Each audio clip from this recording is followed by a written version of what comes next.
میں وہ بچوں کی شادی کر لوں پھر میں ٹھیک ہی ہوں. تو اگر ایسا وقت آیا ہی نہ خدا نہ کرے تو پھر کیا پڑھنی نہیں. میں بہت سارے لوگوں سے کہتا ہوں داڑھی شریف رکھ لو, کہتے میں آج نیک نہیں.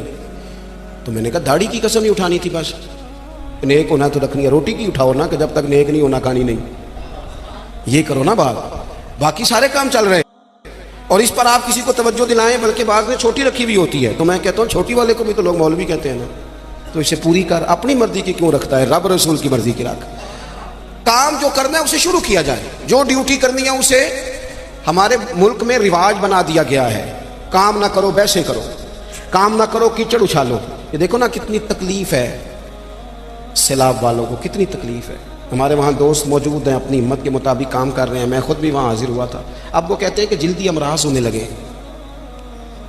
یعنی ایک طرف وہ بندہ ہے جو نخرہ کر رہا ہے کہ یہ روٹی میں نے نہیں کھانی, یہ سالن لے جاؤ, اور دوسری طرف ماں آ کے کہتی ہے کہ صرف میرے بچے کو زخم ہو گئے ہیں, کیڑے کھڑے ہیں پانی میں, جلدیں پھٹنے لگی ہیں, صرف دوائی چاہیے.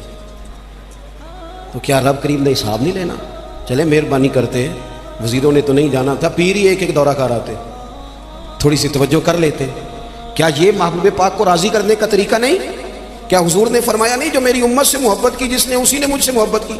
کیا فرمایا نہیں جب میری امتی کو تکلیف ہوتی ہے تو مجھے تکلیف ہوتی ہے؟ یہ کام نہیں خیر کا؟ خدا کے بندے تو ہیں ہزاروں, بنوں میں پھرتے ہیں مارے مارے, میں اس کا بندہ بنوں گا جس کو خدا کے بندوں سے پیار ہوگا.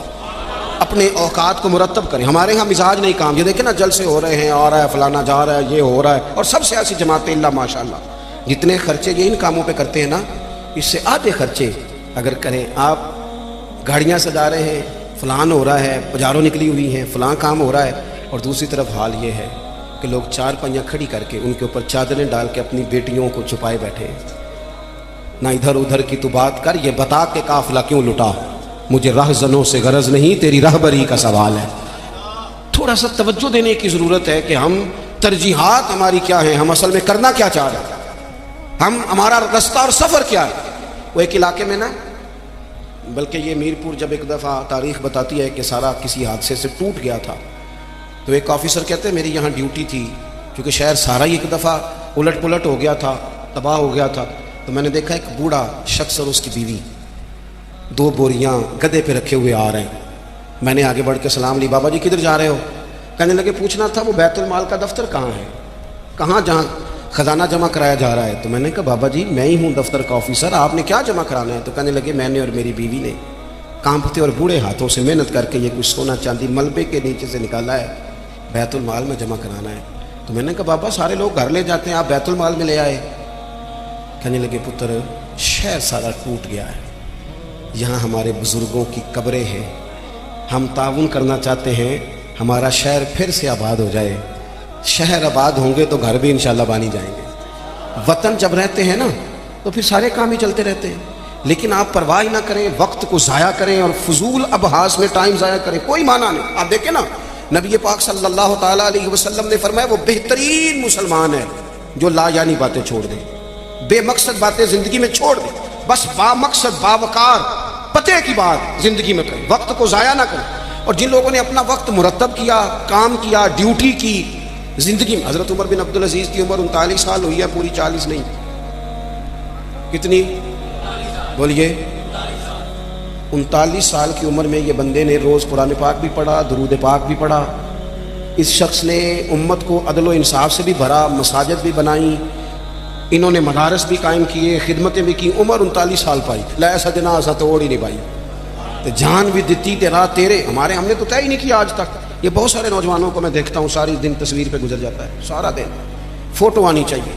اور قوم نا زیادہ تر اللہ ماشاءاللہ بالخصوص نوجوان نسل ہواؤں میں زندہ ہے, خوابوں میں زندہ ہے, موبائل کے اندر زندگی گزار رہے ہیں. زندگی کے دکھ کچھ اور ہیں, کرب کچھ اور ہیں, تکلیفیں کچھ اور ہیں, سمجھنے کی چیزیں کچھ.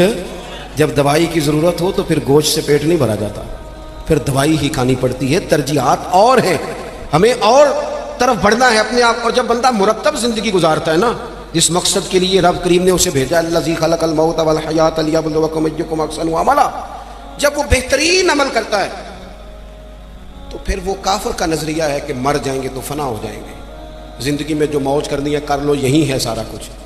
مومن کو تو بتایا گیا ہے کہ تو یہاں قیدی ہے, تیری یہاں زندگی رب چاہی گزار دنیا میں، اللہ رسول کی مرضی پہ چل، قیامت کے دن اللہ تبارک و تعالی جنت میں تجھے ساری نعمتیں عطا فرما دے گا۔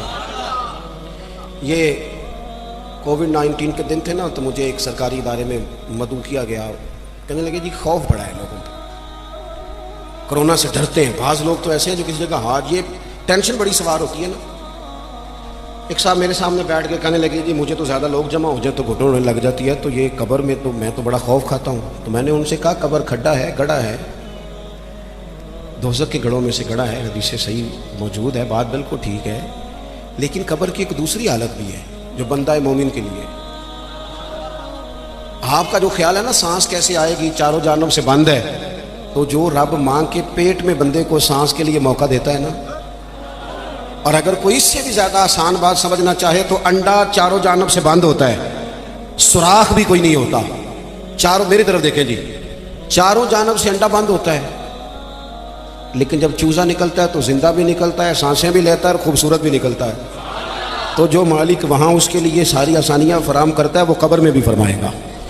لیکن دو حالتیں ہیں نا، ایک وہ کھڈا ہے، وہ گڑھا ہے۔ دیکھیں میں نے اگر گجرانوالہ آنا ہے تو گجرانوالہ کی سڑک پہ چڑھنا چاہیے، پنڈی والی سڑک پہ تو اگر کوئی سڑک ہی اختیار کی ہو جو سیدھی کھڈے میں جاتی ہو، تو اس نے تو سڑک جان بوجھ کے اختیار کی ہے، نہ حلال حرام کی تمیز ہے، نہ بولنے میں احتیاط ہے، نہ کوئی پرواہ ہے، نہ بیٹیوں کا حق دیا ہے، نہ بہنوں کو ان کا حق دیا ہے، نہ ذمہ داریوں کا احساس کیا ہے، تو پھر اللہ معاف فرمائے، اس نے تو سفر ہی کھڈے کا شروع کیا ہے۔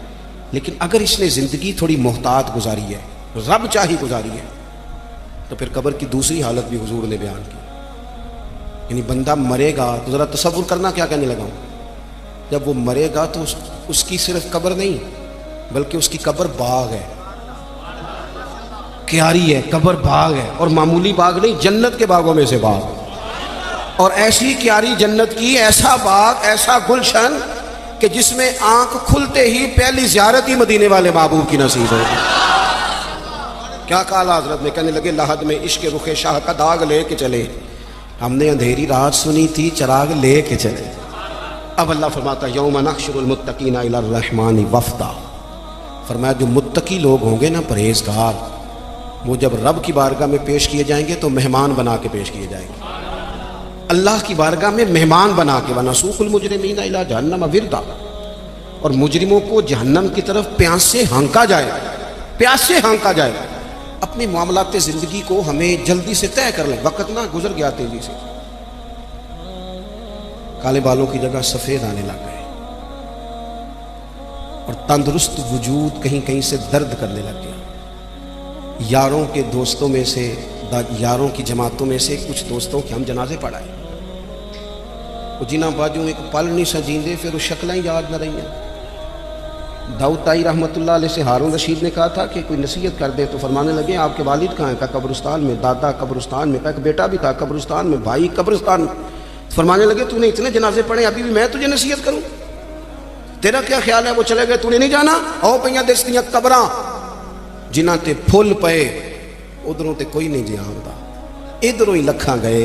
اپنی زندگی میں تھوڑا چیزوں کو طے کریں، بڑی ہو گئی تصویریں، بڑی ہو گئی ویڈیو، اور بڑے ہو گئے چکر، اب بڑا کچھ ہو گیا، اب تو بھائی کوئی اگلا کام ہو، توجہ ہے اب دوستوں کی میری بات میں، اب کچھ تھوڑی سی نا تیاری ہو۔ اور آخری بات یہ صوفیاء کرام تھے نا، ان کے مصلح آباد تھے، اللہ اللہ کرتے تھے، ہماری جان نہیں چھوٹتی۔ اب تو ڈاکٹر کہتے ہیں کہ بہت سارے لوگ چونکہ وہ زندگی موبائل پہ گزارتے ہیں تو گہری نیند سو ہی نہیں پاتے، ہر وقت توجہ کہیں اور لگی ہوئی ہوتی ہے، ہر وقت وہ تو سنجیدہ مطلب سو ہی نہیں پاتے، چار موبائل رکھے، بزنس مین صاحب نے اللہ، کسی کو کوئی بات سنا رہے ہیں، کسی کو کوئی سنا رہے ہیں، یاد ہی نہیں رہتا میں نے سویرے کیا کہا تھا۔ الجھی سی زندگی کب ہوتی ہے؟ جب بندہ مصلے پہ نہیں بیٹھتا، سارا کچھ بند کر کے، جان چھڑا کے، سرے رات بندہ کچھ دیر اللہ اللہ کرے، والذین یبیتون لربہم سجدا وقیاما۔ کچھ دکھ بندے کے بڑے ذاتی اور نجی ہوتے ہیں، وہ کسی کو نہیں بتائے جا سکتے، چاہتے ہوئے بھی بندہ نہیں بتا سکتا۔ ہمیں شریعت نے دعا سکھائی ہے، جو کسی سے نہیں کہہ سکتے وہ رب رسول سے کہہ دو، کھول کے کہہ دو، کرم بھی ملے گا، عزت بھی ملے گی۔ تو اپنی زندگی کے معاملات کو ترتیب دیں، بالخصوص مصلی، دعائیں، عبادتیں، اللہ سے جڑے، کوئی ڈیوٹی زندگی میں کریں لیکن خدمت کا مزاج بنائیں۔ یہ جو دوڑ دھوپ ہے نا ہماری بلا وجہ کی، اس سے باہر آئیں۔ اللہ کی بارگاہ میں دعا کرتا ہوں اللہ مرحوم بزرگوں کی بخشش فرمائے اور ہم سب کے حال پہ رحمت کی نظر فرمائے۔ آخر دعوانا الحمدللہ رب العالمین۔